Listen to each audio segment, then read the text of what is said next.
Let's bring in some reaction with Chairman and CEO of Africa Investor, Dr. Hubert Danso, who joins us. A very good evening to you. Thank you so much for your time. I mean, as we listen to what the President has had to say and his remarks, we also take stock of how this move is a first for the African continent. Let's talk a little bit about the significance of such a presidency. Well, I think, thank you very much for this opportunity to share the African private sector's views. We're very excited by South Africa's not only its presidency, but the impactful contribution that it's had throughout its membership of the G20. But of course, I think what really gets us focused is the way that South Africa has really decided to use this presidency to elevate Africa's economic and industrial priorities on the global agenda, very much aligned with the Sustainable Development Goals. So we think it's absolutely on time, it's absolutely on point in terms of the agenda and the focus. And we have high expectations to be an integral part of a number of those meetings that will be taking place right across South Africa. We love the theme. I mean, how can you not align with the goals of what we stand for in the long-term investment community, representing over $300 trillion of institutional assets globally?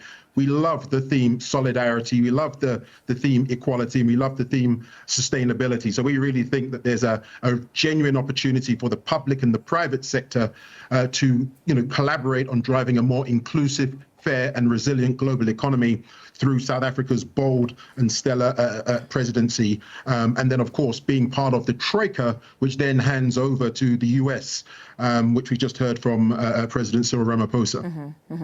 As you speak about the impact on the economy, we know that President Ramaphosa will bolster the potential of his G20 presidency with a 19-member team of top economic advisors. What does such a team and the composition of such indicate about Ramaphosa's stance on growth and the overall employment agenda?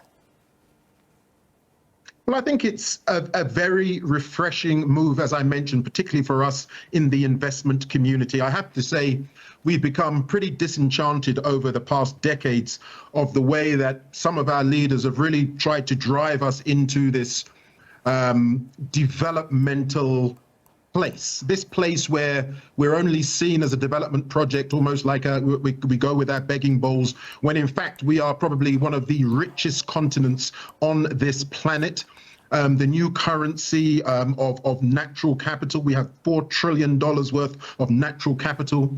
The key critical minerals that we have the majority of in the world, that's going to drive this $10 trillion and growing global green industrial economy, doesn't even take account of the fact that less than 50% of Africa has been geologically tested.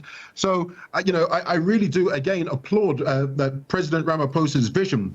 This is what we need to do. We need to drive institutional investor-public partnerships to actually address these $3 to $5 trillion worth of Africa's nationally determined contribution-related investments. And to date, we've really been relying, and we were all very disappointed with the Baku process, what just happened in COP 29, where we received a very suboptimal amount. And it became very clear that we need economic and development leadership to be able to drive an industrialization agenda, which has already been endorsed by each and every African head of state through the African Union's Nairobi Declaration.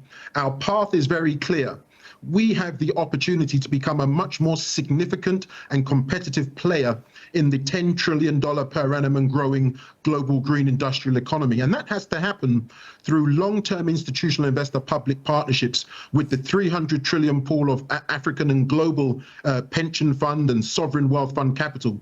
But to date, we've really been very focused on how can we get more from the multilateral development banking system, which as a collective balance sheet is only about 1.5 trillion. So there's absolutely no way that we can achieve our developmental goals, our just transition goals, our investment potential, enfranchise our youth, create those green jobs. The only way to accomplish it is exactly the way that the South African presidency have positioned, their presidency for the G20 to drive. It's economic development. And that 19-person team, I'm fortunate enough to know many of the representatives on that. They share this perspective. They have very concrete and implementable projects and ideas and initiatives. So I really think this could be a very transformative presidency, particularly supported by that 19-person team. As you speak about the team, the impact of this team, of course, will depend on whether its advice is, for one, taken seriously and even implemented. That in itself, of course, will be the make or break as we take a look at some of the robust conversations that will take place and how far they will get to really make a big difference. Yes, look, I think that's a fair observation. Yeah. But the reality is this is a make or break year for industrialization, for Africa, for the G20 presidency, which builds, as you know, on the back of a number of Global South presidencies from Indonesia, India, Brazil, and now South Africa. So we have some very deep roots. We have some very deep roots in terms of this agenda. And it's on the agenda because of all of those previous G20s. Now, more importantly, or equally importantly, we now are under the COP finance presidency. So all efforts this year, not only at the G20 level, but also at the BRICS level, and also, at this particular level, is really at the COP level, is really going to be about how do we form smart institutional investor-public partnerships? How do we negotiate, a just and energy and transformation and transition around the GDP that we have with long-term pools of capital, the institutional investment community? I'm going to ask you perhaps to really pardon us and thank you for your time. We have to dash off to a live development. Of course, Chairman and CEO of Africa Investor, Dr. Hubert Danso, speaking to us there about the G20